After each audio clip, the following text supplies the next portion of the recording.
Friends, while working with lots of clients, I have found that the most of the business owners are leading their team only in a particular way, and they think that that style is the most appropriate style to lead their teams.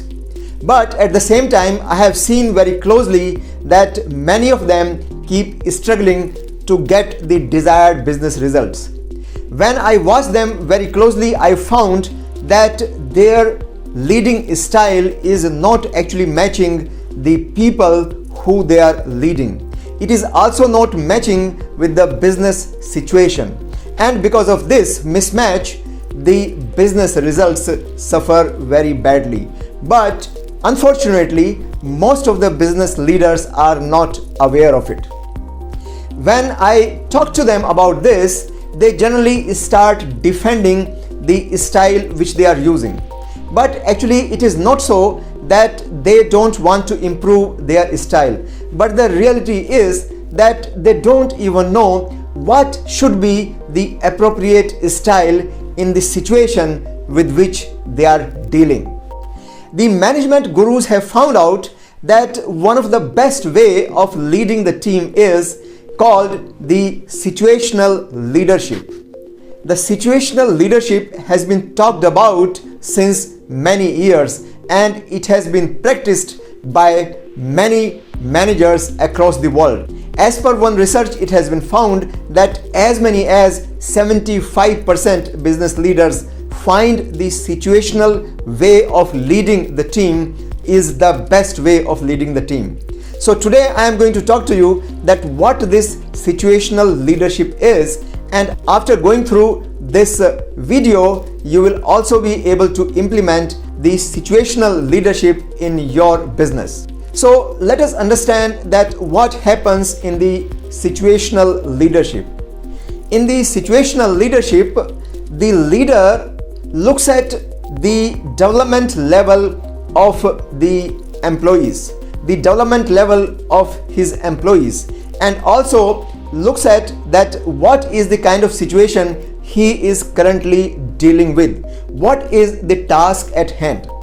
And looking at this, he actually decides that what is the most appropriate way of handling the current situation.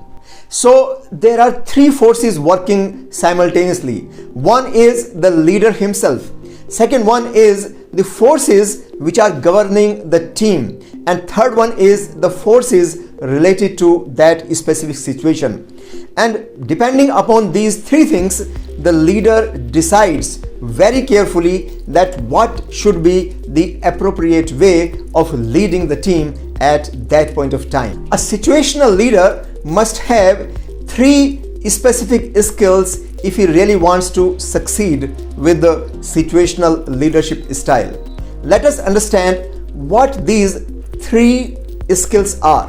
The number one is the flexibility. Flexibility means that the leader should be able to change his style depending upon the development level of the people, also depending upon the situation at hand. So he has to be flexible to change his way of leading, his way of managing the situation. The number two is about diagnosis. What does the diagnosis means? Diagnosis means that he should be able to analyze the situation properly.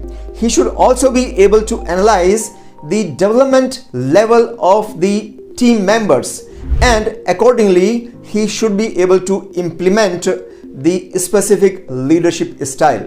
And the third one is about the communication. Many times the way team members are being led, they get confused about it. So a situational leader has got very clear communication style, and he actually communicates that why is he leading the team in a particular manner, what is the reason behind that. So the leader and the team members, they are on the same page. Let me now tell you that what are the specific styles the situational leader uses. As I told you earlier, that situational leader looks at the development level of the employees, of the team members.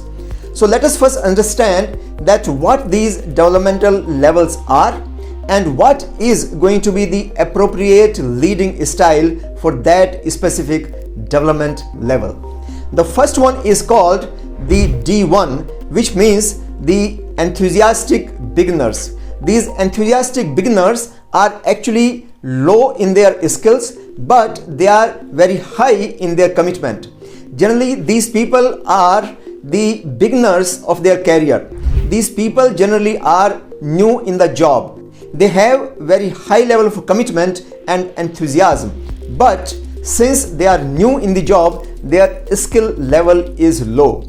So the leader actually uses the style of telling them. He gives them very high level of direction. He tells them very clearly that how the job is to be done, and they are expected to follow the instruction of the boss, the instructions of the leader. Number 2 is the D2. D2 is the disillusioned learners. These are the people who have been there in the company for some time, but they have not been able to develop the appropriate skills, and also they are not enthusiastic. They are not having the enough commitment. Their commitment level is also low. Probably they themselves are not dissatisfied with themselves or maybe with some situation of the organization. So these people need lots of high level of directing and also need lots of support. The boss needs to give them a very clear work instructions. What is to be done, how is to be done, when is to be done. And also because their commitment level is also low, so they need to be motivated. They need to be supported. With the help of this kind of a style, even if there are some employees who are at D2 level, the leader will be able to get the best work from them. The third development level is D3, which is reluctant contributors. Reluctant contributors means that these are those employees who have high competence but very low commitment level. These are those employees who have been working on the job for very long time, because of which they have developed very high competence level, but probably they did not grow themselves because of whatever reasons, and now they are reluctant to contribute more. Their enthusiasm level has gone down. For such kind of people, the style of management and leadership has to be different. These people don't need much direction, but yes, they need lots of support. So for such people, the instructions are to be given as less as possible, but they are to be motivated, they are to be supported, they are to be inspired, and this is what the situational leader does with them. And as a result of that, even at this level, he is able to get the best performance from such level of people. And now I come to the fourth level of development, which is D4. These people are called the peak performers. These people have got very high level of competence and also very high level of commitment. These people just need to be told once that what is expected from them, what is the end result expected from them. The leader give them some basic guidelines and the job is left to them, and after that they are self-driven, they are self-directed, they are competent enough to take the project from one end to the final end, and they just deliver the task as per the boss's requirement, as per the leader's requirement.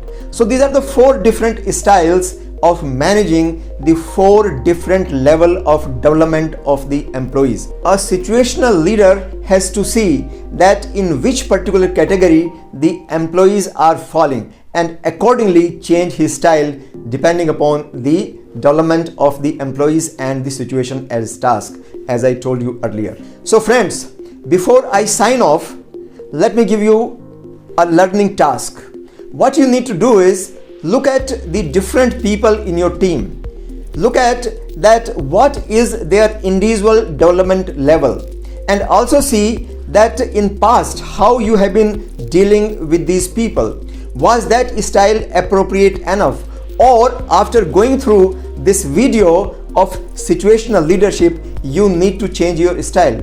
Probably yes, you will have to change your style to some extent. So analyze this and change your style to get the best performance from your team. Thank you very much for watching, but don't forget to contribute in others' lives by sharing this video to your friends in your network. Also, don't forget to get rich.